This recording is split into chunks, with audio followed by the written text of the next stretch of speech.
On Gathering of the Crows, we discuss subject matters that may not be suitable for all audiences.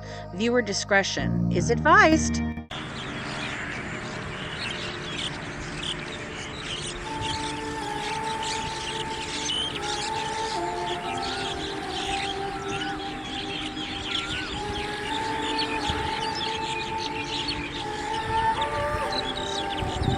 Everyone considers my story to be true memory, my memory, and therefore is a memoir, and not an outsider's investigation of my life or crime. The feelings and emotions invoked are accurate. While some of my childhood memories have faded, these particular events remain vivid. To fill many gaps, I've relied on other people's answers to my questions. The typical disclaimers apply. Some names and other details have been changed or omitted to protect the privacy of individuals. Any resemblance between a fictionalized name and a real person is strictly coincidental. Where there are passages containing dialogue, quotations are used when I'm reasonably sure that the speaker's words are close to verbatim or that the speaker's actual meaning is accurately reflected. The story I share here is true to my memory, and these memories have shaped my perceptions, many of which are also shared here. This is how it was for me, what I experienced or believe I experienced. I mean, I used to always think that maybe she's a little overprotective.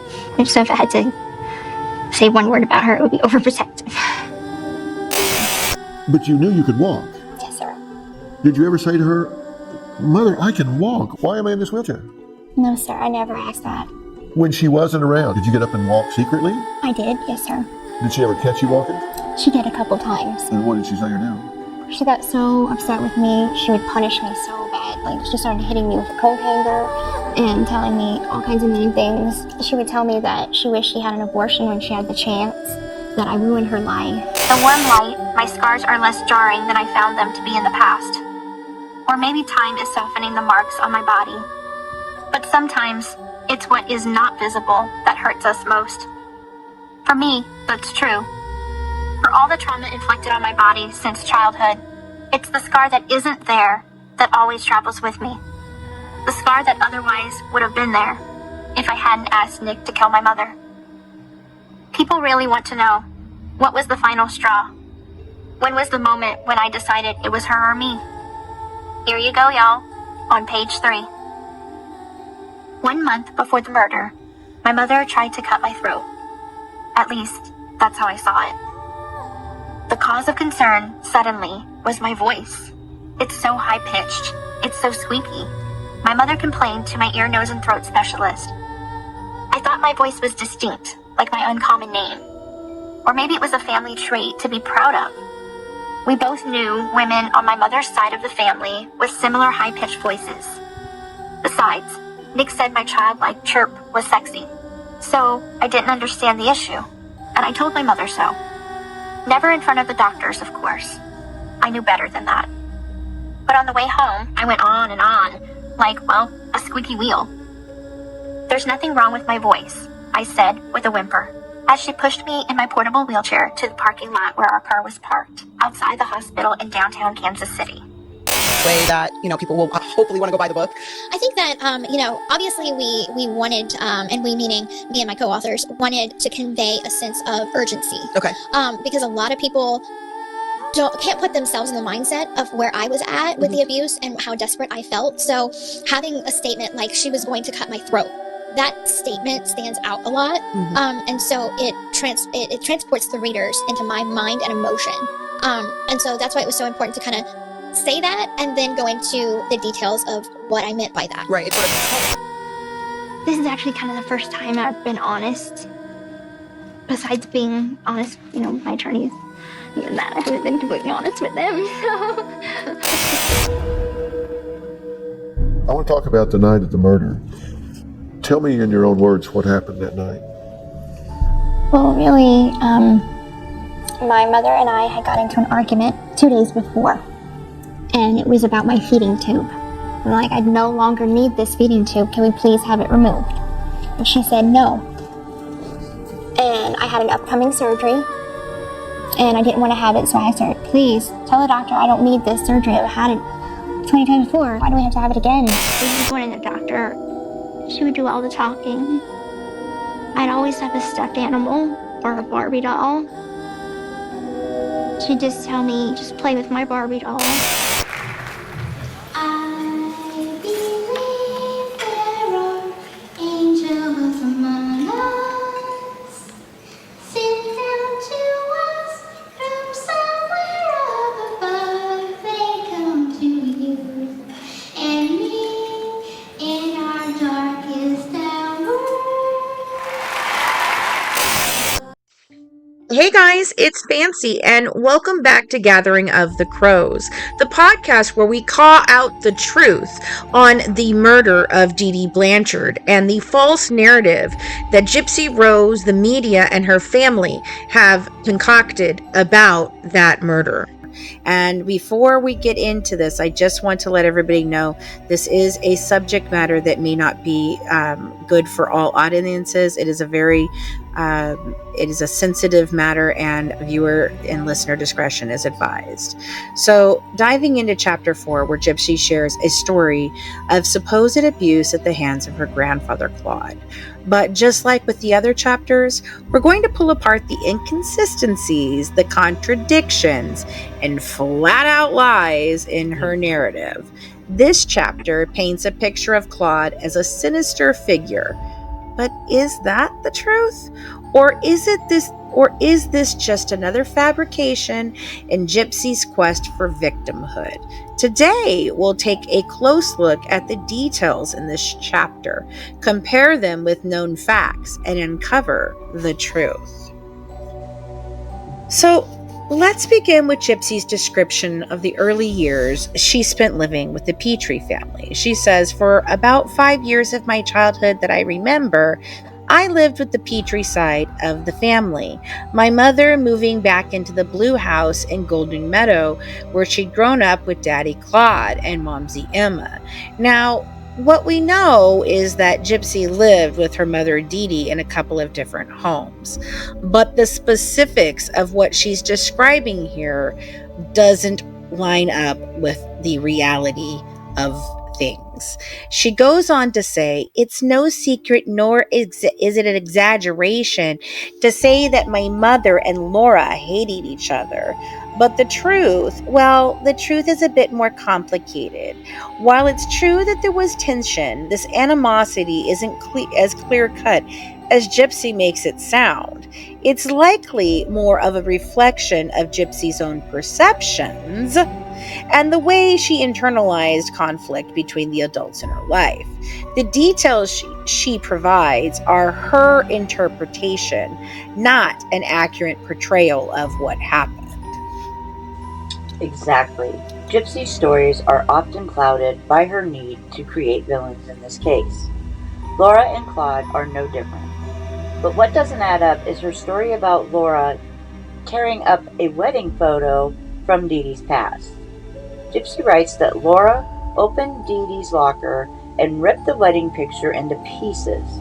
This doesn't make much sense. By this time, Dee Dee and Rod had been divorced for years, and the photo would have been ancient. So why would it still be in a locker? And why keep it in her locker in the first place? It just doesn't hold up. It doesn't, and it in my opinion, what I'm seeing here from this story is a way of making Dee Dee seem more obsessive. Like this woman who's been pining for the ex-husband for 7 years now.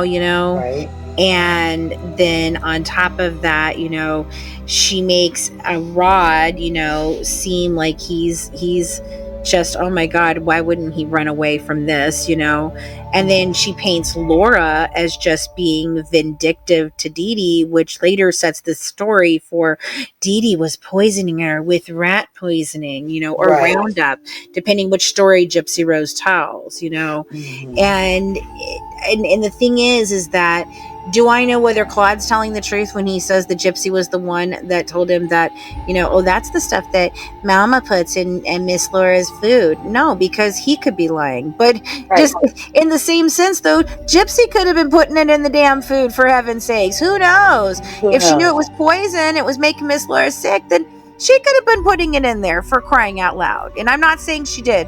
I'm simply No. saying it's just another story she tells. To make these people all look like horrible people, while it's always, I'm the victim. I should be given special treatment. I should be looked at as the worst abused kid. Oh, it's not Dad's fault. It's not Christy's fault. No, they're good people. They shouldn't take any responsibility for this. Be so for fucking real. I know, it's amazing what our minds will let us see or not see, Yes. And she is not letting her mind see the truth about who they are at all. No. And that's even more concerning. Not just that she's written this history of Dee Dee, but that she's rewritten this history of the other two people that Right. are specifically largely involved in And why this happened to her, and absolving of them of this, which is she's allowing them to be just as delusional about their role in this as they're allowing her to be about hers. Absolutely. That's codependency. The Nile is not just a river in Egypt, Right. And this is codependency at its finest, I think that Christy is just fine with that as long as it makes her look good. Now, if Gypsy were to find out about things that Christy has done that I know would upset Gypsy in the actions that she took, I wonder what we would see between the two of them, because both of them only have a love for each other that goes skin deep. Right. Yeah. Right. It's very surface. Very surface. Very surface. It's very I mean, I can't say honestly from Gypsy's point of view, but I really do feel of Christy's point of view that it's very surface. Very. With Gypsy, I just don't think she has the emotions there. I don't think she has the capacity to bring those emotions forward. Maybe through having her child, maybe she'll be able to access those feelings. Maybe she kind of pushed them down to justify what she did to her mother and how she felt she needed to do this. I mean, there's a lot of psychological components to this that we could understand, there. But with Christy, she does not care about anyone but her and Rod and her little perfect little family. It's all about image, So she doesn't care if I would question things that made Gypsy look bad. Do you think she tried to hide those things? No. It's only when I would question things about what she said that made her look bad that she started to get upset with me. So now let's talk about this house itself. So Gypsy describes this second floor of the blue house and a bathroom with a clawfoot tub. But here's the problem. The blue house wasn't a 2-story house, at least not the one that she lived in with Claude and Laura. Now, the one that she was with Mama MZ and Papa Claude, or Daddy Claude, like she calls them, before Emma passed. Yes, that was that was the house. That was a 2-story house. I don't remember there being a clawfoot tub in that one either. Maybe there was. It could have, but that would have been where the clawfoot tub was, definitely. And that's the one that they say Uncle Pookie, which is Claude Jr., claimed after Emma's death and threw them out, and so they were essentially homeless. But that's not true either, because they were able to move into the other blue house with Laura and Claude. So this whole thing of Gypsy's stories being so overly done. This is when the details matter, my darling, because you're sitting here, you're saying, the second floor of the blue house with a clawfoot tub. Well, what are you talking about? Because this isn't true, especially considering that you're talking about him doing it when Miss Laura is alive. So you're not 5 then. This is the time period of when your mom hurt her foot. So your timeline never adds up, but Gypsy's memory, it was a smaller 1-story house, the house that she's talking about with Miss Laura and him. And her memory of the space seems to be mixing up the details. And that's not the first time she's done this. And so the house she describes fits more with the different house that they live in later and not the one she was, supposedly saying it was at the time. She's clearly conflating two different periods of life, which does not help when trying to unravel the truth. Yeah, and let's not forget about the timeline itself. Gypsy writes about moving from one place to another, from the blue house to the projects, and then into Claude and Laura's house. But the order of events doesn't match what we know.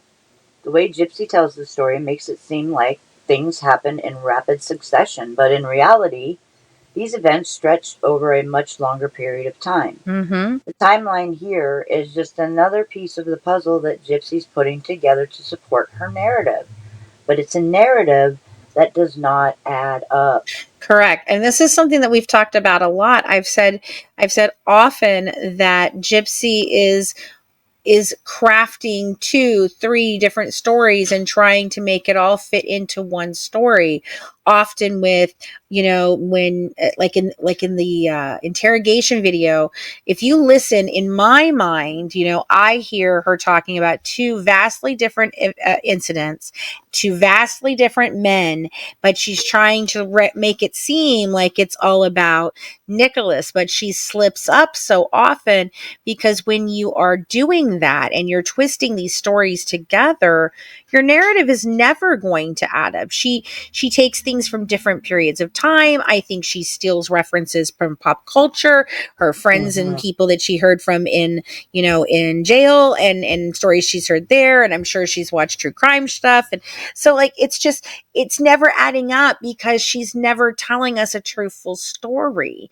And she doesn't. So when you don't have the little details of a story to put in there that are the normal details, you start to put in details that you think somehow gives you like credence in what you're saying, but often it makes you go, wait a minute, that doesn't happen when this is happening. Wait a minute, no, because you don't have real world experience of whatever it is that you're describing.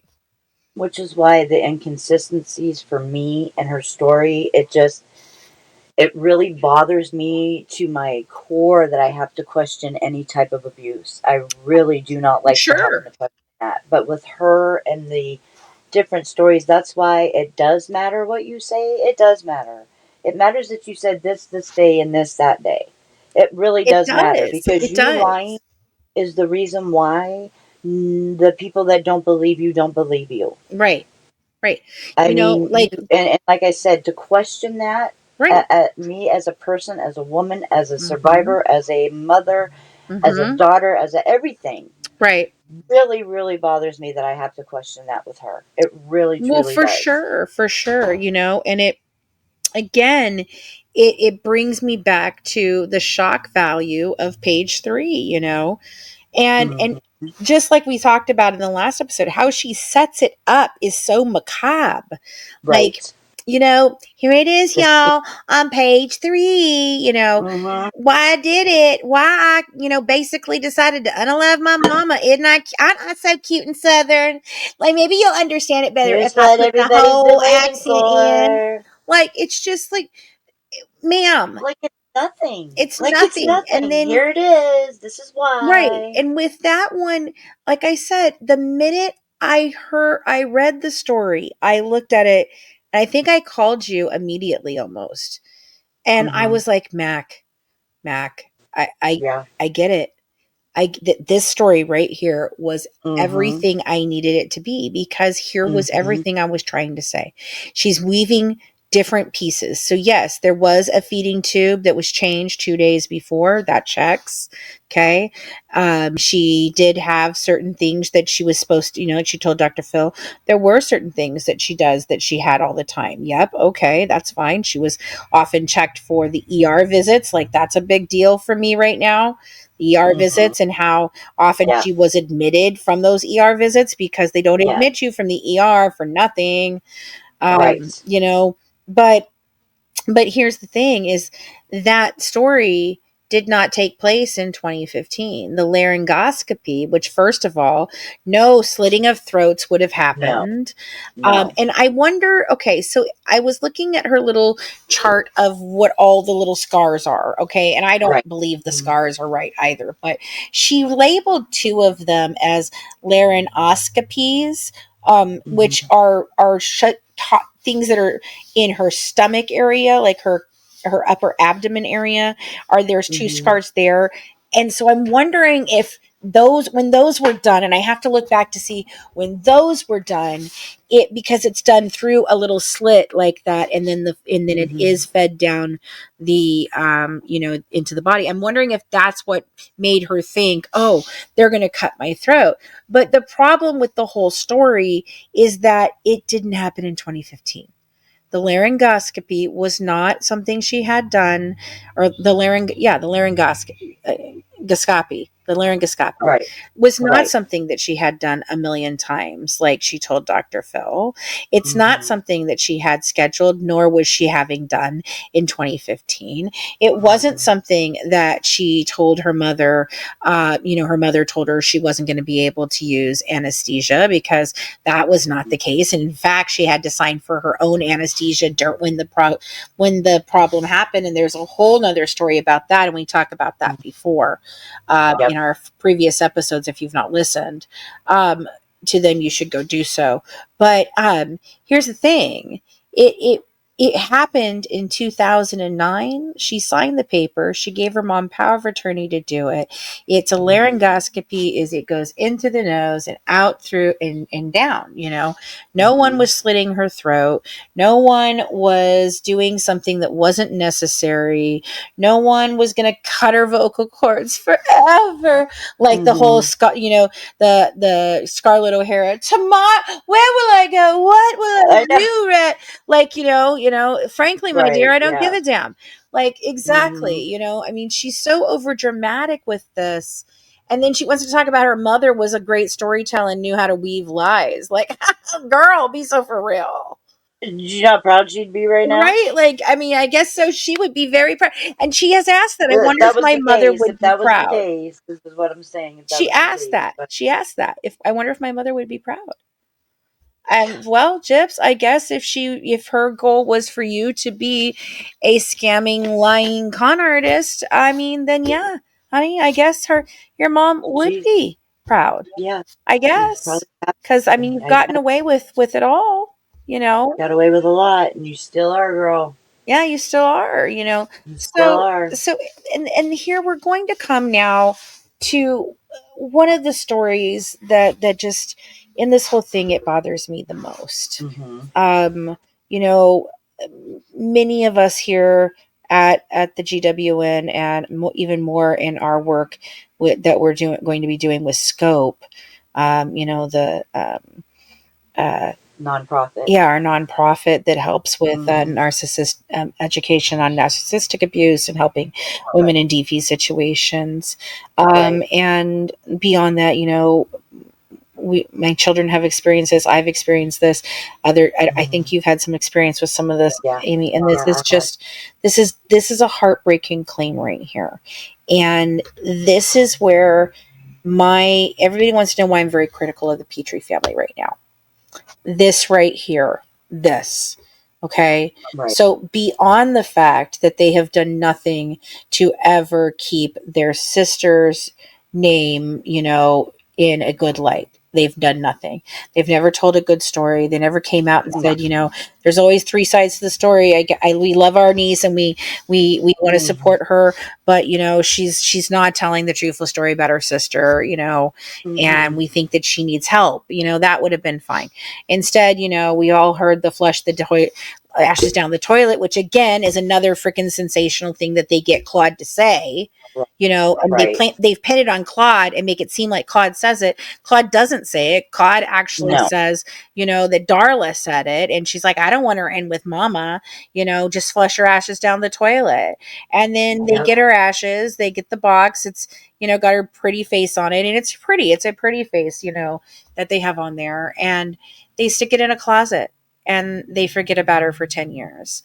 And now we're supposed to feel some special way because a public figure, that causes lots of chaos decides he's going to make some big statement of this is what we're doing for Dee Dee, and now we're going to finally get some urn.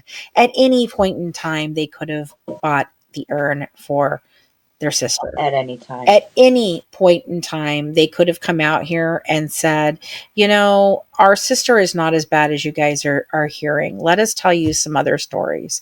Yes, our sister had mental Stand up for her, man. Nothing. They won't. And so, here's the thing. I was approached 2 years ago, two and a half years ago now, 2.5, 3 years ago, by Lifetime for a second time, and I turned them down to participate in any of their stuff for this last year. And I didn't want to do it. And here's the exact reason I didn't want to do it. Not only did I not want to work with the Blanchard family ever again, I did not trust Melissa Moore. And here is why. Right. Because here's Claude, and we're gonna explain all of this of what was said and how the allegations have changed over the time. I know a lot about this because this is something that we did have lots of conversations about. So I want to talk about this in that way of what was I told originally, where are we at with it now. But the reason that the Petrie family decides, okay, we're going to go ahead and participate in Lifetime Confessions isn't because they wanted to speak out and once and for all defend their sister, according to the Petrie family, according to sources that are speaking for the Petrie family. Let's just leave it at that. Right. Okay, so the sources that are speaking for the Petrie family have said all these things, and they said that the reasoning that they actually decided to do Lifetime Confessions was because there was a rumor that was going to be made about Claude essaying Gypsy, and Gypsy was making this claim. And they wanted to make sure that they could defend their father. Here's the deal. Look, you know how you defend your father about this from this claim, and you make sure that Melissa Moore and everybody isn't going to edit it like Aaron Lee Carr did to you in Miami Did and Dearest. You know how you do all that? There's a very simple way you make sure that happens. You know what you do? You say fucking no. That's what exactly. I said no. And I told Melissa specifically, no, I do not trust you. I do not want you twisting and turning my words into something they are not. I don't trust your motives. You even didn't come to me. You tried to go through an associate because you thought it would somehow be easier to get her to come and do it. And no, I see you, and I will not be manipulated by you nor your Hollywood executives. No, thank you. That's what they should have done. And in my opinion, they didn't. And that was the day that they sold out. Yep. That's the day they sold out, and they sold their sister out, and they sold their father out, because guess what? The accusations were still made. The accusations still make him look creepy, because what did they do? They clipped it weird as fuck. Right? Yeah. And here we are. And instead, and you all know, we before we get into it, I do also want to explain a little bit about the hypersexuality. Okay, so the hypersexuality is something that comes along with the chromosome disorder, and I've covered this in a blog on the website. We'll cover it in more detail in our when we're doing the investigative portion of this for the other books and projects. But it's been covered, and we would intend to look into this more. But what I would explain is that hypersexuality is something that is very common with this specific chromosome disorder, because of where the chromosome disorder is in the body, like what chromosome it is and what it controls. And it's a common with a lot of chromosome disorders. And so this behavior that Claude indicates that, we're going to hear him defend himself with, I want you to understand that it is a possibility that he is telling the truth here in what he says. Does he say it right? No.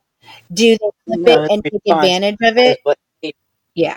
Yeah, his response gave me pause It for gave me sure. pause. But knowing, Claude being in his home, my daughter being in his home, speaking to him, and seeing how they did this to him the first time, I understand how it happened the second time, but I don't understand why his family allowed to do that. And I think they just didn't give a shit. Let's just get But paid. yeah, Okay. So, like I said, this is a very shocking part. Um, you know, and this story didn't start in this chapter. We kind of got a preview of this as she's been building to this in the beginning of this right. whole thing. She's describing her mother and her father, or, her mother and her grandfather having inappropriate Mm-hmm. relationships, right? And so, Mm-hmm. one of the most shocking stories in chapter 4 is this description of Gypsy's bath time with Claude. My mother and Claude had an intentional bath time. It wasn't like she'd already be in the tub and he just decided to join her. They went into the room together and undressed. Now, let's break this down. The idea of Claude and Dee Dee getting into the tub together and then calling Gypsy in to join them doesn't make sense, especially when you consider the Gypsy had no reason to think this was anything inappropriate at the time. The way Gypsy tells the story suggests that the bathing was intentional and premeditated, but there's no clear evidence to support that claim. And if we look at what Gypsy says next, Claude said, in this one, Amy, this one takes me out, Mac. Claude said we'll need to wash that pecan of yours. It feels more like an uncomfortable, awkward Mm-hmm. interaction that a child might not fully Oh, understand definitely. at the time. But did Claude actually cross a line, or is Gypsy retroactively interpreting the moment as something more sinister than it was? The pecan sends me every time. But this is where the contradictions start to pile up. Gypsy says she didn't understand what was going on, yet she describes the situation in such vivid detail. If she didn't understand what was happening, why does she remember the conversation so clearly? And more importantly, why is this bath time scenario presented as something sexual when there's no real evidence to support that? It's all about perspective, and Gypsy's perspective is one that's been shaped by years of living with fabricated narrative. Yeah, okay. And see, here's the thing. Like she has to call it at this, she's got to say the most shocking way of it, calling it a pecan and she's got to talk about how, oh, she'd sit on the toilet and she'd swing her legs waiting for them. And then her mom and her dad and grandpa would do that. And then she'd just plump me in the water and walk the hell out until my grandfather would just be like, we got to wash Oh, that pecan of yours. Like, what? Yeah. Oh my okay. My thing God. is though, Like this. what didn't Dee Dee have a broken leg or foot or something? Yeah, at one point, yeah. So none of these stories ever make sense, and that's another problem with her book is she doesn't finish the Yeah. stories. Like you And get a then she half a moves on story and to you're something. like, Yeah. and or she confuses all these stories together where you're just like, I don't. A plus B is No. not adding up No. to 12. No. It's like they're just yeah, Right. squirrel. Right. Like you, you know. Uh, but this one, for her to give such a vivid description as she says, and that these are my most vivid memories. That's really funny because this vivid memory started off with me. Now I don't know what it started off with Mm-hmm. Aaron Lee Carr.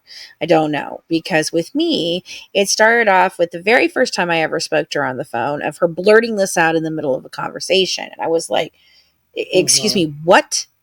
And she was like, yeah, my mom told me that my grandfather molested me. And I said, do you have any memories of your grandfather molesting you? And she's like, no, it's just what my mom said. So here you're telling me it's your most vivid memory, but in 2017 when I met you, you had nothing to Right. say about it, and it was your Right. mom's recollection.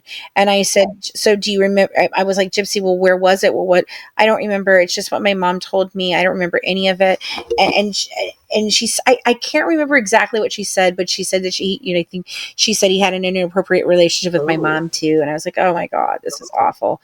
And so I knew this before I went down there. And I I asked Bobby Petrie even about it, and he said, no, no, no, no. He goes, I don't think so. No, the only other person who would say something of that would be like my sister. And she's just like Dee Dee. She's a habitual liar. No, no one's ever made that claim. I asked the children, I So asked him, and I didn't. did that other sister make that claim, or just that she okay. Hmm. No, no, nobody. He just thought that if it was anybody else that would do that, it would be her, but nobody had, no. And Because my thought is also, though, when somebody's doing this kind of abuse, they don't stop at one person. yes, You know what I mean? There would no, they be other don't. people. There'd be other victims of There's a lot of right, girls in this family too. and for her to come Right, forward, if it truly happened, you would think other people would also and be right, like, "No, we got her on this. He's, you know what I mean?" Or, "No, this is right. BS." Um, it's just not. Sure, sure. God, I hate having to question this. Really, I heard that. I really struggle with this. I really do. Yeah, and to play devil's advocate here, his response could be taken exactly the way that people are taking it, and maybe and then they can say, well, that's the explanation for the hypersexuality. And that's where it's hard to make these decisions, because it's from what, 20, so now it's like what, 30 some odd years ago, 20 some odd Hmm. years ago now that this happened. So it can't really be substantiated, it can't be tested for. So it's his word against her word at this point. Statute of limitations has run out, so there's no legal ramifications that can be taken, unless it's just defamation charges against, Gypsy for saying Hmm. it if it's untrue. It's very murky, but this is her most vivid memory. And to me, in 2017, she couldn't give Right. me one detail. Now we're talking about Yeah. pecans and body. And then she doubles down even just a couple sentences from here, and she wants to pretend like her mother has no clue. Well, okay, either your mother knew nothing and she's asking you, these questions that we're going to hear her talk about in a minute, or she's willingly handing you over in a bathtub, a dirty bathtub at that, two adults have been in. Good God, why would they even want to put her in that? That's disgusting. But hey, and handing her over, and he's telling her he needs to wash her bacon. Like, come on now, because nobody says that. And then the mom's just like, yeah, that makes sense. Bye. He's totally assaulting me all day long, every day, and has been for my whole life. But hey, I'm just going to hand you over and peace out. Bye bye. Get the hell with that. Oh, and the other thing I think is funny in this situation, and this one was like, yeah, okay. She's all, so when we left Daddy Claude's house and we moved across town into whatever, she goes, the planned bath times, they stopped. You mean, so really, you mean really your grandfather wasn't driving across town to come over for the planned baths with his daughter? Like, if this has been going on for years, you would think that would be very upsetting. He'd have to come do it every night, right? Like, I don't understand. Like, why would you even think that would continue if you moved? Like, the way she says things, You would think she would say, "Thank God the bath times are over." the bath times are If it was over. truly Like, happening, that's where I would yeah, be in my mind. right, But right. And that's me. that we've heard I so think many different stories. This is the thing. Like, how can we believe anything is true? In the middle of all of this, in one of the documentaries, she's talking about this sexual assault, and then all of a sudden she just throws in that she's freaking, Forrest Gump dynasty, and she's supposed to have some shrimping boat betrothal for the empire of the shrimping boat industry. I Like, and that's why they're running from home. And she was so thankful that she didn't have to deal with that anymore. Deal with what? Being betrothed to a non-person? Like, Right. What were you going to build the Bubba Gump shrimp community, a company? Right. Like, what are we talking about here? Right. The wild stories are just, And she told the story also about, the grandma, laying down, taking a nap while they're in the closet. the closet, Right. the freaking closet. Like, okay, Mhm. here, this is where she's talking about it right here. So now let's get into the serious allegations Gypsy's making about Claude. She says, Right. one day while watching TV, Daddy Claude scooped me up from where I was lying on the couch, and he pulled my Mhm. nightgown above my knees and spread them apart with my hands. I didn't resist. And this is Gypsy is painting here is disturbing, and it's one that many people are going to believe. But when you Mhm. really look at the context, there are major red flags. Okay. So I don't know, she's referring to trauma here. And of course, there's long lasting effects from this type of behaviors if you have really, really, suffered at these hands. But here's the thing. First of all, she's getting the outlay of the land wrong, right? So she's got the Mhm. totally wrong house. I've been in this house, okay? It's a small, tiny house with a garage that's bigger than the damn house, okay? And it's all like compact. It's very much, you walk in, the living room's right there. There's a small kitchen, and Mhm. that leads out into the garage area. Then there is a bedroom, a bathroom, a bedroom. That's the whole house. A bedroom, a bathroom, a bedroom. Like, Mhm. that's it. I don't think there's 3 bedrooms. I think it's just 2 in this one. So Mhm. it's Gypsy and Dee Dee in one bedroom, and then it was supposed to be, Claude and Laura in the other. All Right. right. So in this this bathroom is between these 2 rooms. It Mhm. is not like what she's describing. And then we're supposed to believe that here's this woman, she's sleeping in her room because she's got this massive, headache, Mhm. and she's laying down where it needs to be quiet and dark. Does he take her out to the garage? Does he put her in his car and drive her out to the pond or take her for ice Right. cream? Yeah. No. He carries her across the threshold in her stark white nightgown Yeah. and goes into the closet past the sleeping wife and plops me down on a dresser that's white as well. It's white. I definitely Yeah. want you to know. It's Mhm. white. It's all white. I'm wearing Everything's white. The pure, dresser is pure, white. pure, pure. Pure. I'm pure. The dresser is pure, and we are Everything's both being pure. violated. And I hate to say it like that, but that's I the way he's know. describing this.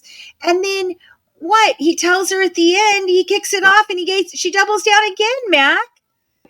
And then Gypsy goes on to say, they could arrest me for this, Possum. This is critical. This is a critical moment. Gypsy phrasing here suggests that Gypsy's phrasing here suggests that she knew what was happening was wrong. Yet, at the time, she didn't have the vocabulary or understanding to fully grasp what was happening.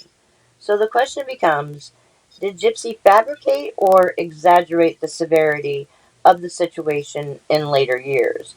Or did she truly suffer from sexual assault from her grandfather?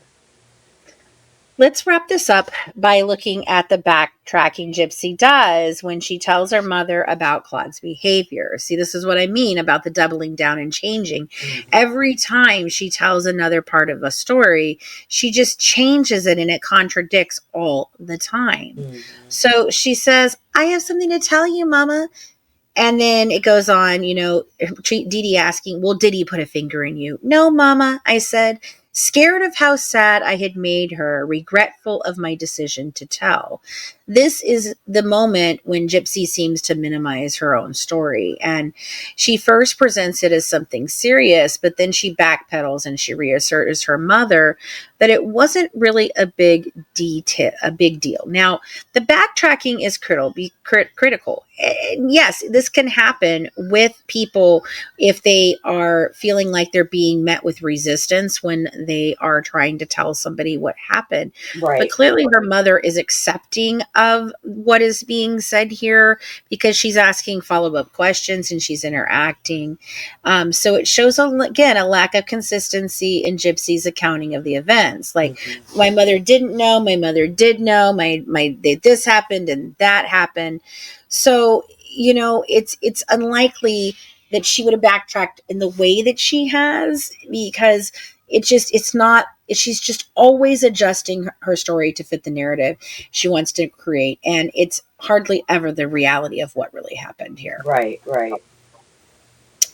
And that's why we question the validity Yeah. of her claims, because Right. when And you continue again, to lie, we continue to not believe you. right. And again, this is another one where he really isn't, all there. Okay. He has Alzheimer's now. He's in his late 80s, or yeah, I think he's in his like late 80s, Claude is. He's getting up there.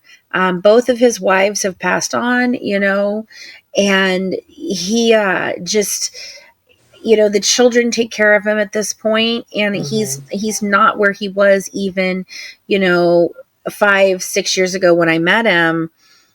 He's certainly not who he was when he did Dead and Dearest, and he was already losing his mind then, saying the things that he said then were just absurd for a person to say. Right. But do I see Claude as this? I don't. But we're never going to know, because, again, we have another person that she's accusing of something that can't really defend themselves. No. And it seems to be a pattern with her. It's not just Nicholas. It's not just villainizing her mother. It's not just, blaming Aaliyah for something she wrote about her own father, or the little girl down the street because she, stole the money for Nicholas to get there, or the list goes on and on. I mean, it's whenever Gypsy Rose is backed into a corner, she becomes a lioness that is, going to protect the story at all costs. But in the end, she just makes it worse. And those inconsistencies are what kind of, begins to make us have questions about everything. And this especially, it's Right. shameful if she's lying, and it's honestly, it's a huge slap to real victims. I mean, come on. Right. It's not something to, I mean, it's just such a serious allegation, and it should be taken very seriously. Yeah. Let's see. My mom was in a situation, same kind of deal. It was really happening. Therefore, when I was in my grandma's care, I was not to be left alone with him. Right. Specifically, my mother specifically told my grandmother, do not leave her alone with him. Right. So I can't see with Dee Dee loving her as much as she did, offering her up like that. I just don't. I can't either. I mean, it's one of those things that could go either way, though. With the hypersexuality, it could be from an event like this. It can also be from just the chromosomal, disorder itself. It could be a delusion that she's created in her mind. I mean, it could have been someone else and she's attributing it to her grandfather. I mean, there's a variety of things, but again, we're never going to know, because she's the girl who cries wolf. And so where does that really leave us? Gypsy's version of events in chapter 4 is filled with contradictions and inconsistencies. Her portrayal of Claude as an abuser doesn't hold up under scrutiny, and the more we look at the evidence, the clearer it becomes that Gypsy's story is shaped by a desire to create a narrative of victimhood. And we've talked about this before with me and you and Ryan about the different, stereotypical types of people she's picking up, these demographics. It's like she's collecting demographics. Oh, my mother was a Munchausen by proxy mom. Oh, my grandfather did this. Oh, the doctors did that. Oh, yep, I've got depression. Oh, I'm also in the LGBTQ community. If it can happen to you, it can happen to her. She is a victim of everything and a victim of nothing. I love that. And Dee Dee, she wasn't this villain. And I really, truly do not believe that Claude was an abuser. They were just people in a difficult situation. Right. And Gypsy's recollection of these events is skewed by years of living in a false narrative that she's created for herself at this point. At this point, yes. At some point, I am sure she understood her mother's charade. We've seen her admit to that. But I also think that she used that as a way to create any narrative she wanted, whether it be true or not. But I think she truly believes these things that she says, these delusions that she has of how events took place, that clearly with just a little bit of homework and evidence you realize they don't. I can't explain though the changing of the stories because they are very easily debunkable. You know what I'm saying? Like, we can go in, we know what you said here, we know what was said here. You know what I mean? I don't either. Doesn't bother her at all. Just like it doesn't. It's whatever comes out of her mouth that day, I guess.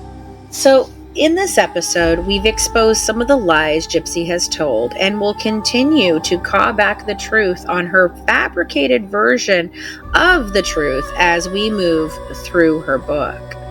That's right, Nancy. The story Gypsy tells is more about the narrative she's created for herself than it is about the reality of what happened. And as we dig deeper, we'll continue to unravel the truth behind all of her lies. Have a good one from The Good Wives, serving up true crime, one dish at a time. Bye, guys. Bye.